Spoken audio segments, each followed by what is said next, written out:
BJP ने, नरेंद्र मोदी ने अपना पूरा का पूरा धन अदानी को नहीं दिया। नहीं, ये वो है मोदी का, वो है बीजेपी का, अदानी का नहीं। वो सिस्टम पूरा बीजेपी का सिस्टम है। वो अदानी कंपनी नॉर्मल कंपनी नहीं है, वो ऐसे है, यूं है। और पूरा का पूरा जो स्ट्रक्चर है, फाइनेंशियल स्ट्रक्चर है, बीजेपी का फाइनेंशियल स्ट्रक्चर, वो अदानी कंपनी में है। और इस बात को अमेरिकनों ने समझ लिया और पकड़ लिया। इसीलिए अमेरिका में केस किया है भाई और बहनों। वो केस अदानी जी के खिलाफ नहीं है, वो केस सीधा मोदी जी के खिलाफ है। और वो केस मोदी जी को मैसेज है कि अगर आपने हमारी बात नहीं सुनी तो हम आपका पूरा का पूरा फाइनेंशियल सिस्टम खोल देंगे, हिंदुस्तान को दिखा देंगे। तो अब नरेंद्र मोदी जी हिंदुस्तान के प्रधानमंत्री नहीं रहे हैं। वो अब अमेरिका का काम कर रहे हैं। और जब मैं ये बात पार्लियामेंट में कहने जा रहा था, नरेंद्र मोदी भाग के निकल गए। आंख में आंख नहीं मिला सकते।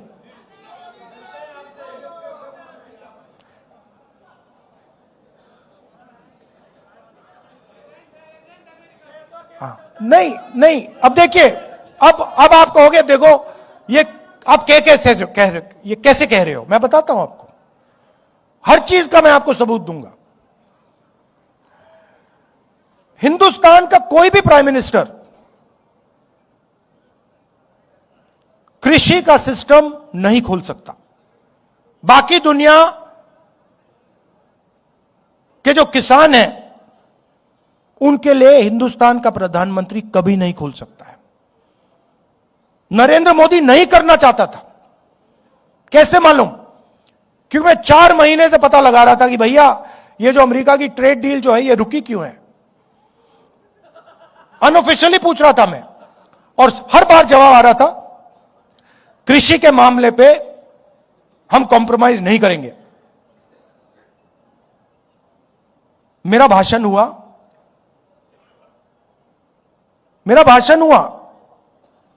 1 घंटा रोका,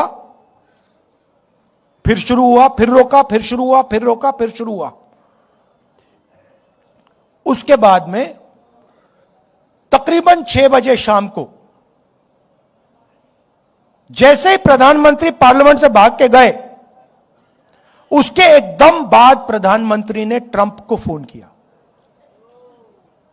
कैबिनेट से नहीं पूछा, ये हमारे कृषि मंत्री हैं, इनसे नहीं पूछा, गडकरी जी से नहीं पूछा, फॉरेन मिनिस्टर से नहीं पूछा, सीधा फोन लगाया और ट्रंप को कह दिया कि भैया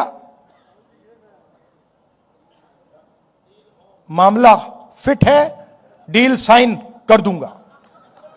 और ट्रंप ने ट्वीट कर दिया, जो काम 4 महीने के लिए रुका हुआ था, जो कॉम्प्रोमाइज आपने 4 महीने नहीं किया, वो आपने 15 मिनट में क्यों कर दिया? एप्स्टीन और अदानी और भी चीजें हैं जो मैं जानता हूं, मगर ये 2 हैं, ये 2 मेन चीजें, और फिर 2-3 और चीजें हैं। क्या दिया नरेंद्र मोदी ने? हिंदुस्तान का पूरा डेटा पकड़ा दिया। अगर अमेरिका को चाइना से मुकाबला करना है, चाइना के पास दुनिया का सबसे बड़ा डेटा का पैकेज है, नंबर 2 पे हिंदुस्तान का है। हिंदुस्तान के डेटा के बिना अमेरिका चाइना के सामने खड़ा नहीं हो सकता, सीधी बात है। नरेंद्र मोदी ने आप सबका डेटा, हिंदुस्तान की जनता का डेटा, सारा का सारा अमेरिका को दे दिया। हमारा डेटा अमेरिका कहीं भी रख सकता है, अमेरिका में रखना चाहता है अमेरिका में रख सकता है। 20 साल का टैक्स हॉलिडे दिया उनको, और हम अपने ही डेटा को चेक नहीं कर सकते। हम उनसे नहीं कह सकते कि भैया इस डेटा का ऐसे प्रयोग नहीं करोगे। गया, मानो सऊदी अरेबिया ने या रूस ने अपना पूरा का पूरा तेल अमेरिका को दे दिया, यह नरेंद्र मोदी ने किया। दूसरी बात, नरेंद्र मोदी जी ने कहा कि हर साल 9 लाख करोड़ रुपए का माल हम अमेरिका से खरीदेंगे। 9 लाख करोड़ रुपए का माल हम अमेरिका से खरीदेंगे। मैं आपसे पूछना चाहता हूं, अगर 9 लाख करोड़ रुपए का माल हम अमेरिका से खरीदेंगे तो हमारे बिजनेस क्या करेंगे? हमारे स्मॉल मीडियम बिजनेस क्या करेंगे? तो डेटा दिया, वायदा किया कि 9 लाख करोड़ रुपए का माल खरीदेंगे। कपास, सोया, फल, बादाम, अखरोट, दाल। अब अमेरिका के जो किसान हैं वो अपना यहां बेचेंगे। अमेरिका के खेत बड़े बड़े 500 एकड़, 1000 एकड़ की पूरी पूरी मैकेनाइज्ड। हमारे खेत 5 एकड़, 2 एकड़, 3 एकड़, यहां पे कोई मैकेनाइजेशन नहीं। सारा का सारा माल उनका अंदर आ जाएगा, खत्म कर देगा। और आखिरी बात जो गौतम जी ने कही, हमारी एनर्जी सिक्योरिटी। अभी आप देखना क्या होने वाला है यहां पे। ये स्टेट ऑफ हॉर्मुज जो बंद हुआ है, अभी आप देखना हिंदुस्तान में क्या होने वाला है। अभी तो शुरुआत हुई है। क्यों? क्योंकि नरेंद्र मोदी ने हिंदुस्तान की एनर्जी सिक्योरिटी अमेरिका को दे दी।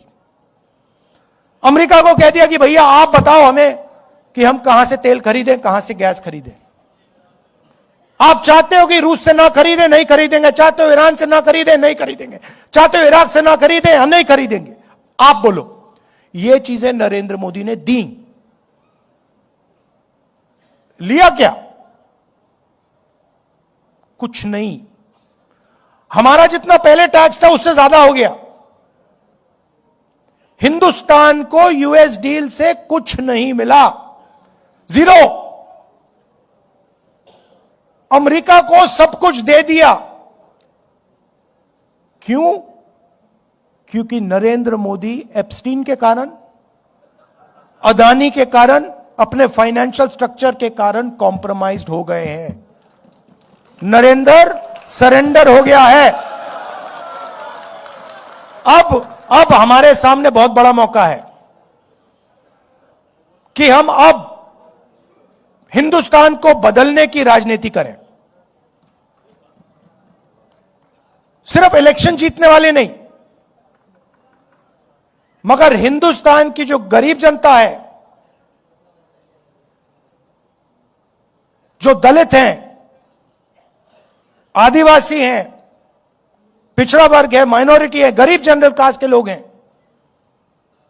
उनको हिंदुस्तान में के पावर स्ट्रक्चर में शामिल करने की राजनीति।